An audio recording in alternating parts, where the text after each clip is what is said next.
we're on our home page right now, and if we go down here in our restaurants carousel right here, we'll see the latest 3 restaurants. It doesn't matter where it's located. If you're in Minnesota, it'll show you California. If you're in Texas, it'll show you Florida. It doesn't really matter where you're located. It'll show you just the last 3 restaurants that have been created.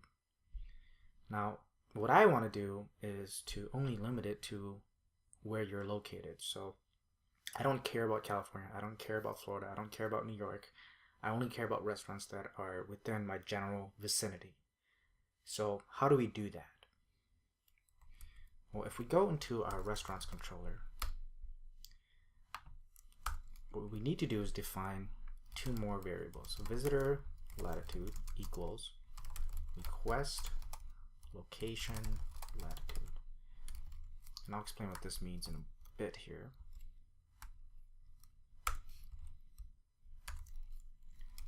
Longitude.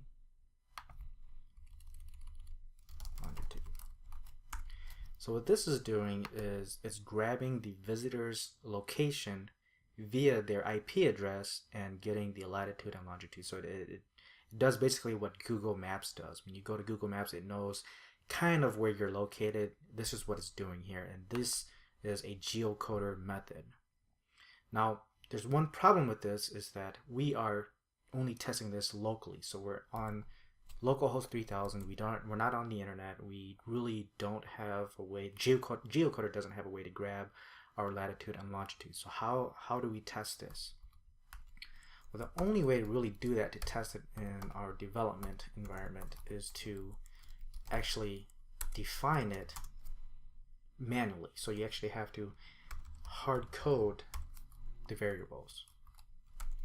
And I just know that these are the variables near Minneapolis. Now you could do just a Google search, find the latitude, longitude of the location that you want to test, and hard code those values in here. So these I just grabbed off of a quick Google search of Minneapolis latitude and longitude. And now what we need to do here is say near latitude, visitor latitude, and visitor longitude within 20 miles. So this near method is another geocoder method. So all of this right here is geocoder. So what we can do is say near, near, near for the rest of the variables down here. Now if we do a refresh, we don't get California anymore. We only get Minnesota restaurants. And down here, these are all only Minnesota restaurants. You'll see that the California restaurants have disappeared.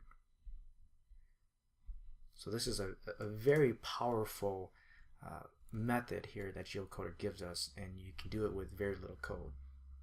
Now, if you wanted to test California, you could just go and grab California's, or whatever location you're using, grab their latitude and longitude. So here I've already done so. 3382, and this is 121, 8863, I believe. All right, so this is the latitude and longitude of San Jose, California. And again, I just grabbed that off of Google. Do refresh, and now I only see San Jose, California restaurants. I don't have a lot of restaurants for California, but you can see that this only grabs the California restaurants. So we know it works.